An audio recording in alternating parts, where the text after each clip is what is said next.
I think I'm all set, but really, thank you so much. It's really nice to meet everybody today. I really appreciate the invitation and you guys being open to have us and introduce ourselves, even though Afa's driving a concrete truck right now, so he can't be here today.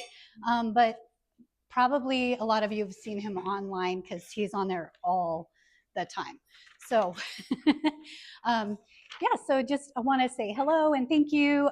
We are Ohana. We started these organizations kind of over the last year and a half, I would say.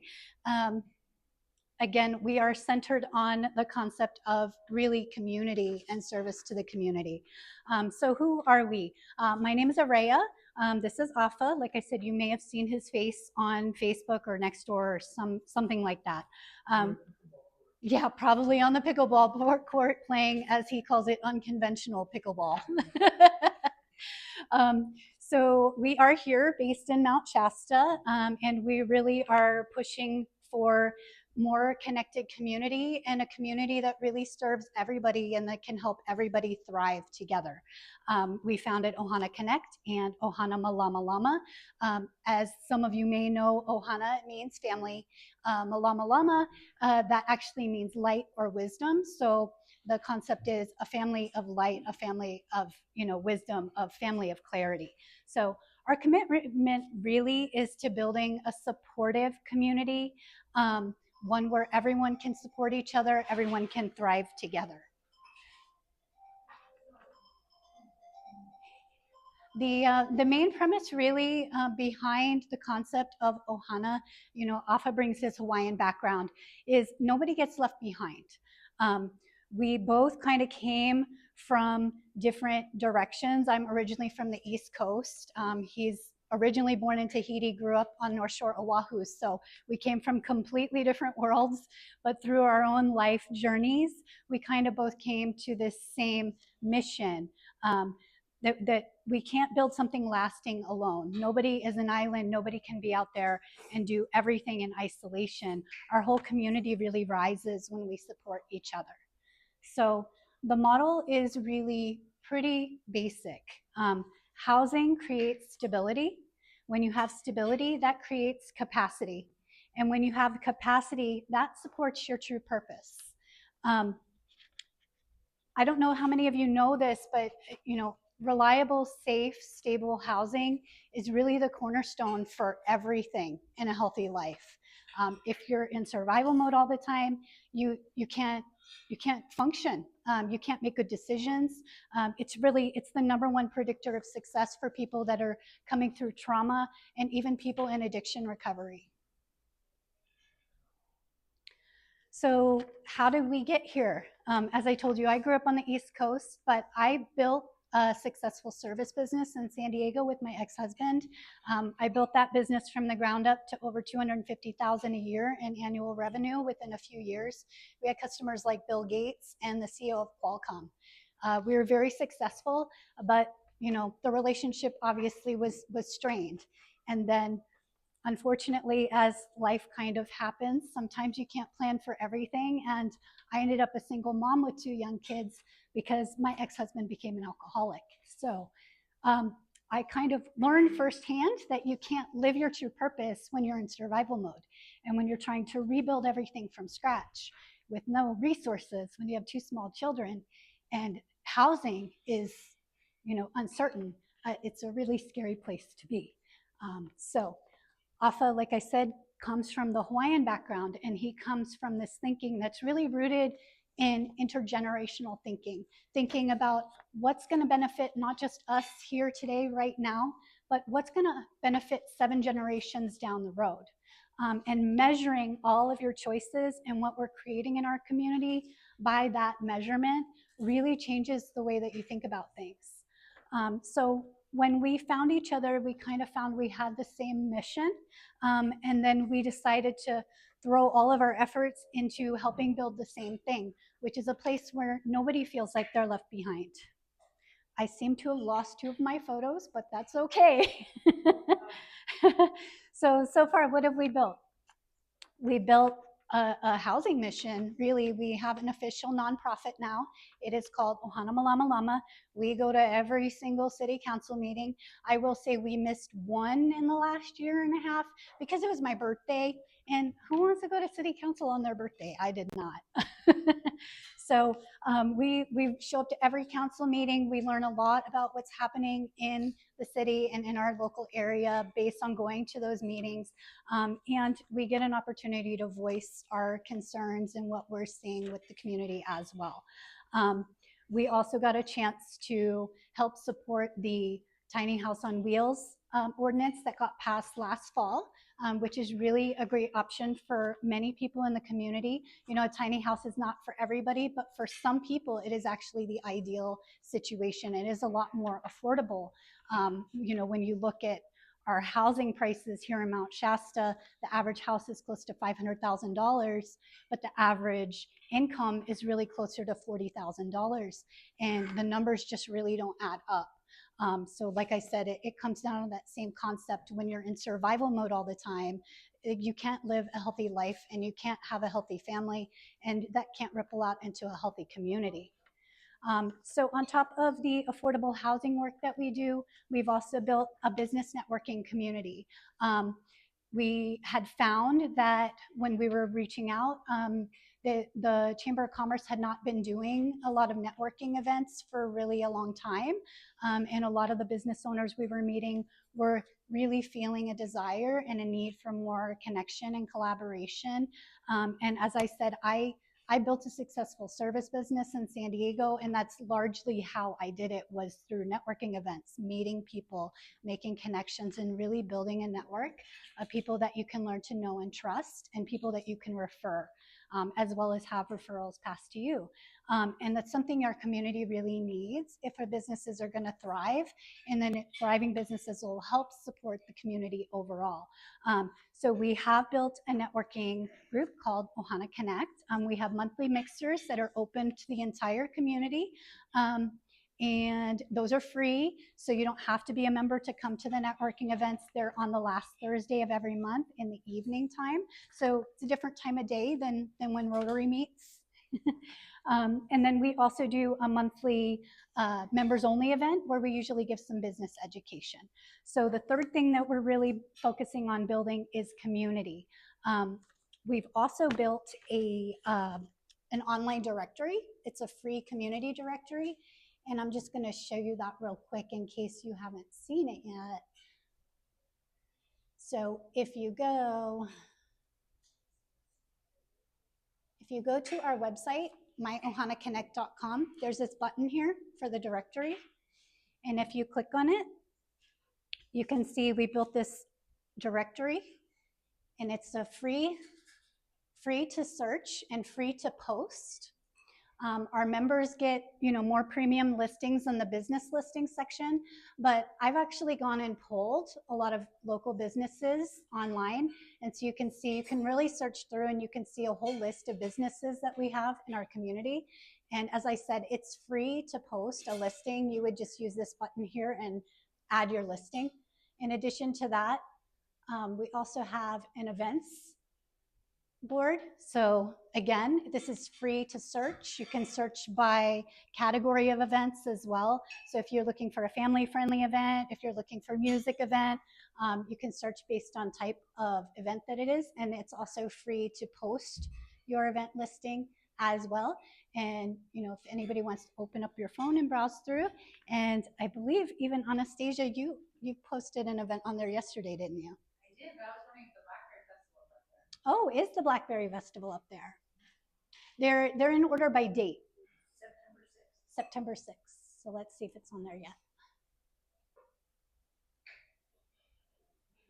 Oop.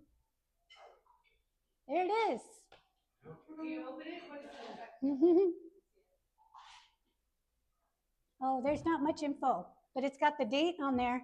So if you go in, you can actually there's other fields on the form where you can add a photo and all the other event information when you post your event. Some of these I pulled the data. Can you link websites? You can, yeah. all of that can be right on there, so that if people go and they open the card for the event, it can have the link where you can buy the tickets or whatever the information for the event is. Mm-hmm. And in addition to that, I also have a tab here for local jobs. So again, this is free to search, it's free to post. So if anyone's looking for an employee, you can post your job listing on here. If anyone's searching for jobs, you can also search those on here. So that's just a free community resource that we're providing, just to, you know, try to be of service and try to offer things that we think are helpful. Okay, let me go back to,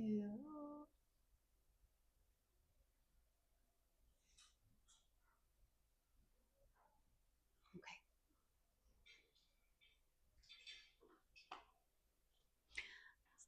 Some of my pictures disappeared, but that's okay.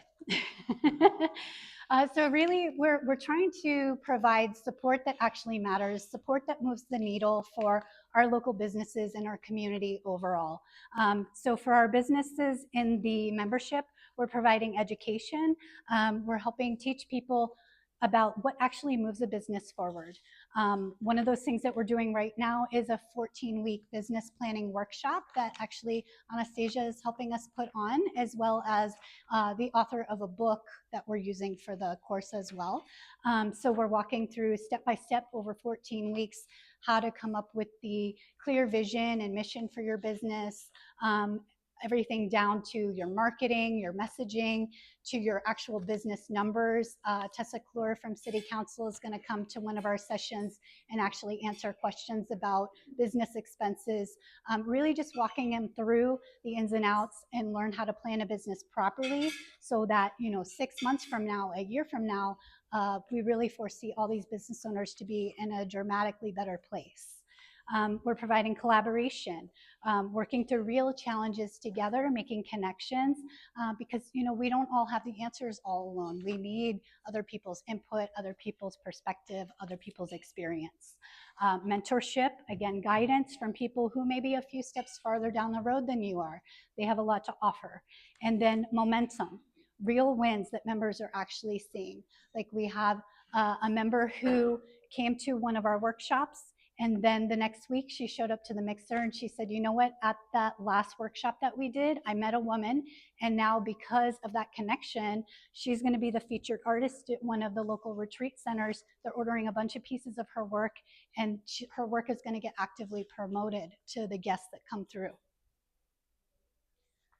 So much like, you know, Rotary has a core mission that's based in service, we're building Ohana with 7 core principles, and they're built on Hawaiian words, but really the concepts underneath really translate across many cultures. Okay, so the first principle is Ohana, of course, family. We're building a family and a community that is like family. Aloha, leading with love and compassion. 3 is mahalo, leading with gratitude and support. Number 4 is pono. It's operating with integrity. Number 5 is keiki, which is kids. Okay, so we're building for future generations. Number 6 is ho'oponopono, healing and repairing through community support. And number 7 is kokua. It's about serving and also being served. So the point of all this really is growing together as a community, building connections for mutual growth. So, you know, our organization is fairly new. You know, we're newer to this area. Our organization has only been around for about a year and a half. Rotary, on the other hand, you guys have been a backbone in this community for a very long time. So of course, we're not in competition or trying to replace anybody. We're really here because we feel like 2 strong networks, multiple ways to create connection and collaboration in the community is just going to help everyone move farther, faster together, because all ships rise with the tide. So as the more established members of the community, we would really love and appreciate to hear from you guys. What are some of the unmet business needs that you see in our community, both now and coming in the future? Because together we can brainstorm and help create solutions and opportunities to support people with those things. Does anybody have anything off the top of their head that they can think of? And also I've put those papers on the table so you can feel free to kind of mull it over and you could give us some feedback. That would be great. Yes. Yeah, I assume you've been attending council meetings. Did you attend the workshop where the firm was just been appointed by the city, talked about their and sought for the community ideas about Roseburg development? Yes, the landing. Yeah, so that would be kind of right in the middle of trying to connect all the dots. Absolutely. Yeah, we've been definitely involved in all the conversations there, and we actually also introduced the president of the Tiny Home Industry Association to the city staff, and they're getting a lot of information from him, and he's actually in a conversation now too with some of the interested developers to see how can we build things that are going to actually work for the whole community. Mm-hmm. Some time ago, I heard on NPR episode on, I think it's in Cincinnati, but don't quote me, it's the city back east, where they put, like you're doing, putting housing first. Mm-hmm. Most homeless people are people that are addicted and going whatever they're going through. Mm-hmm. They will stay on the streets until they come clean. Yeah. It's kind of like the reward you get as housing. Right. And this program is based on that flip step script. Yes. Somehow, I'm not sure how they do it, somehow they provide housing, kind Yeah. of maybe like you're trying to do. Right. Housing comes first, and once they have that stability, which you focus on, Yeah. then they're better able to ground themselves, Yes. get through their crisis, and emerge cleaner and more productive and happier than they could have been otherwise. Absolutely. Housing is really the cornerstone of all of it. And, you know, of course, for homeless and people that have mental health or addiction problems, but also for so many other segments of the population, we really foresee an opportunity maybe to create micro villages within our community because we have a bunch of people who are struggling very badly in the economy because the cost of everything has risen and the cost, you know, the wages really have not kept up. And then also you have people that sometimes things in life happen that you don't really plan for. And you end up in a situation where now you've knocked off your footing and you have to figure out how do you get back on your feet. So there's a lot of single moms, single parents, but we all know there's a lot more single moms than single dads out there. And so having micro communities maybe where there's single parents that are living in close proximity to each other, maybe there's even some older retired people who family have moved on and now they have a house that's too large and they're ready to downsize because that's the right fit for them at this point in time, something with less maintenance.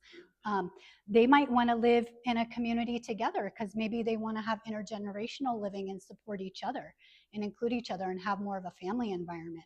There could be micro communities with artists that all live close together, or maybe first responders, because we also have an issue in this area with emergency first responders that can't find affordable housing. And that leaves our community really at risk if we don't have enough firefighters or people that can come in an emergency situation. We really have to account for those people as well. And I could also see how they would benefit from living in a community close to each other too, because that's a very particular and very stressful kind of lifestyle. So to have other people close by that really get the stress and the issues that you deal with day in and day out, that could really be a supportive situation. Hi, yes. Do you refer people to Jedi? Jedi is a resource in the community and they can, you know, provide things for a lot of people. Again, we're not replacing any of the other institutions that are available. We're just seeing, as from our life experience, what we've not yet found available in our community and what we're trying. Mm-hmm. Do you refer people to Jedi? Do you use that resource? Yeah, if it's what they need, yeah. So you do? Yeah. Yes. How much does a house on wheels cost? And do you need permit to park it, or do you need to, how does that work? Okay, so with the ordinance that was passed inside the city of Mount Shasta last fall, you can now have a tiny house on wheels on your property. So you can have a tiny house as an ADU. So if you live in a residential one property, you can now have a tiny house or a tiny house on wheels as an ADU. You can also have, if you're residential 2 or 3, or if you're in a commercial 1 or 2 property, inside the city of Mount Shasta, you can now have up to 9 tiny houses on wheels per parcel. So it depends on the acreage that you have available. And then if you're going to have a permanent tiny home, then it has to be on a foundation, and go through the regular permit process. But with the most recent amendments and updates on the ordinance that just passed and is about to get finalized here in the next couple of weeks, if you have a tiny house that's on wheels, it will be allowed based on third-party certification. So it's less permits to go through the city because it's already been certified by an accredited third-party association that does those inspections. So the benefit of having the tiny house on wheels is, well, partly because it's a little bit more affordable, but also we all know that the fires here can sometimes be an issue. Some summers it's really, really a lot. So to have the tiny house on wheels gives you the ability, if there's a fire rolling in, you could pull up the truck and hitch it up and pull it out of there, which makes it less risk for fire. And also, if you have a tiny house on wheels, you don't need fire insurance for it, which, as we know, fire insurance is also a huge issue here. The rates are going sky high and a lot of people can't even get coverage anymore. So wheels really is an ideal solution for a lot of problems that we have right now. And then as far as the cost, obviously, like any home, there's going to be a wide range. It's going to depend on the amenities and how you want it built. It's going to depend on the builder that you choose. But for instance, we do have a tiny home builder that's based out of Redding that we went and toured their facility. They're really great people, a really nice family. They make really high quality homes, and they really strive to pass as many savings on as they can. So for theirs, for instance, they think their smallest, most affordable option is around $65,000. Their biggest, 40 by 10, I believe, is the largest one with all the bells and whistles, is about $100,000. And you can get financing on those. There's already a credit union that does it for 15 years, but I think they just found another one that'll do for 20 or 25-year payments. So when you stretch it out over that period of time, it really does become a lot more affordable, like less than $1,000 a month. Yes.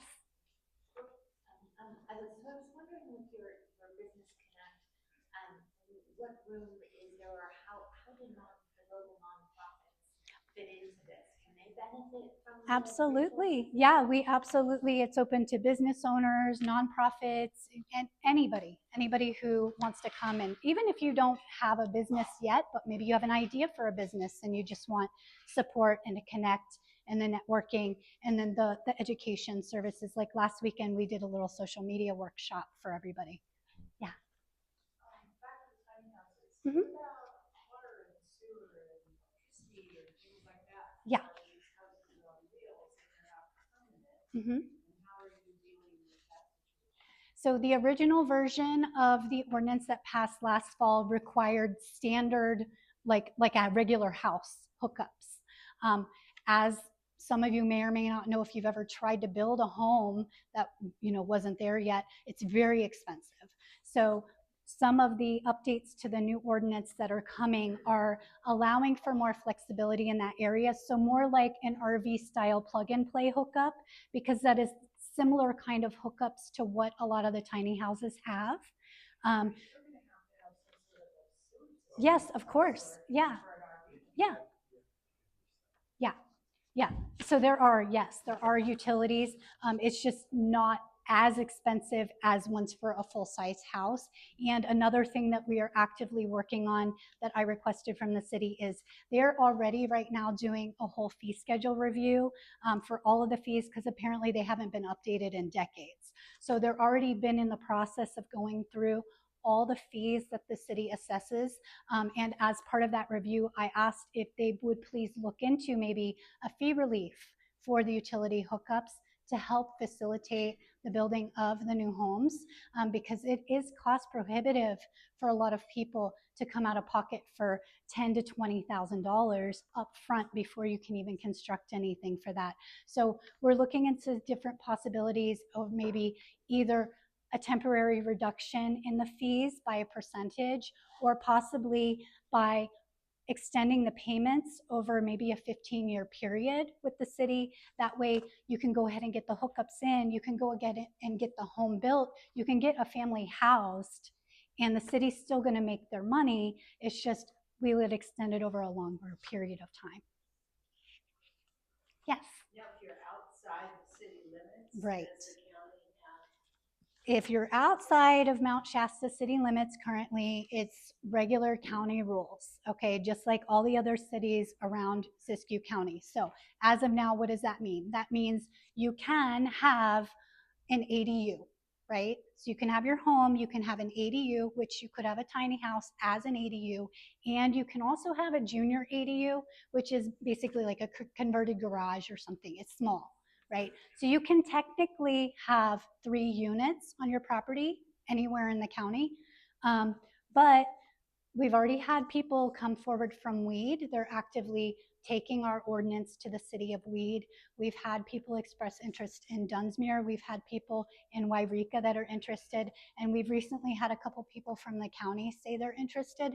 So we really foresee this as being a solution that meets the needs for segments of our population. And we really got to do something, because I don't know how many of you followed Afa, but he always brings this up, and I think it's a very important point, is a lot of our population here is 55 and older.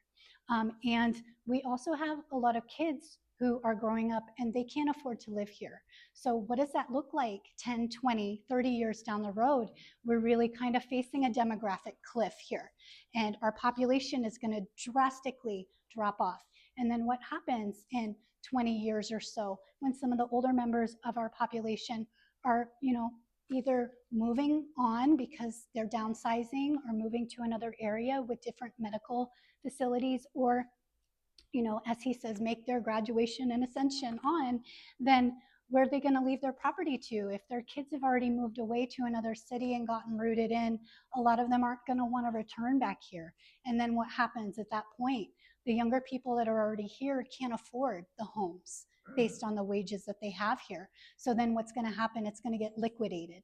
And then even more, our community is going to get swallowed up by people who are investors that live somewhere else. We're going to have mostly empty homes that sit here, that because somebody only comes up here every so often to just take advantage of what we have and then leave.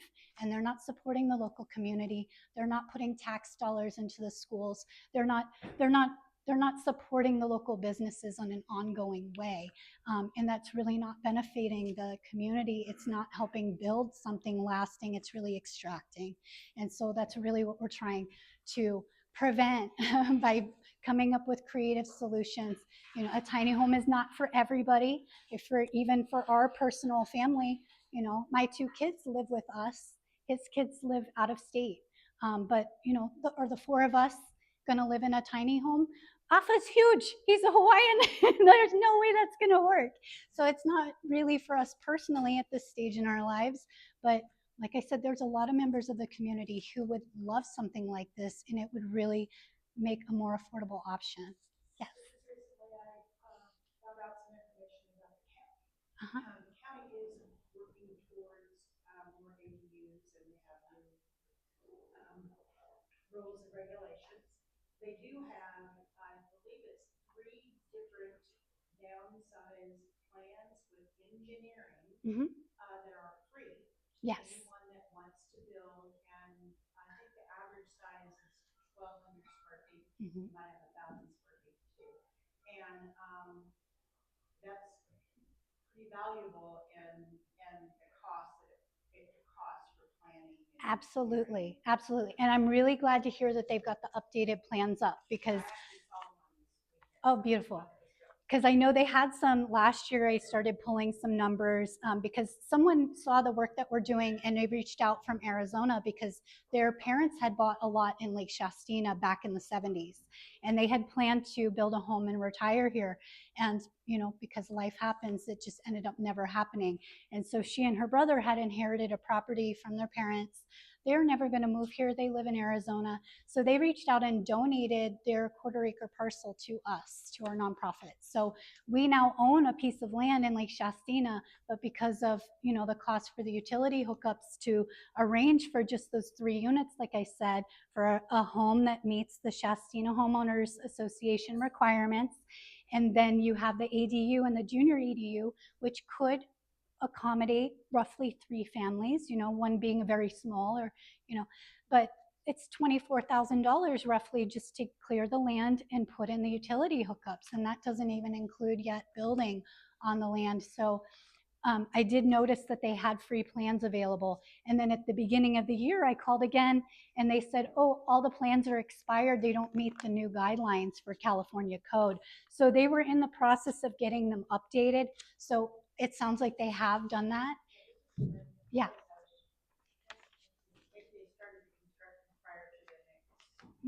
Possibly. So, you know, that's always a consideration because then the state will make updates on the code and now you got to go back and redo the plans. So, A couple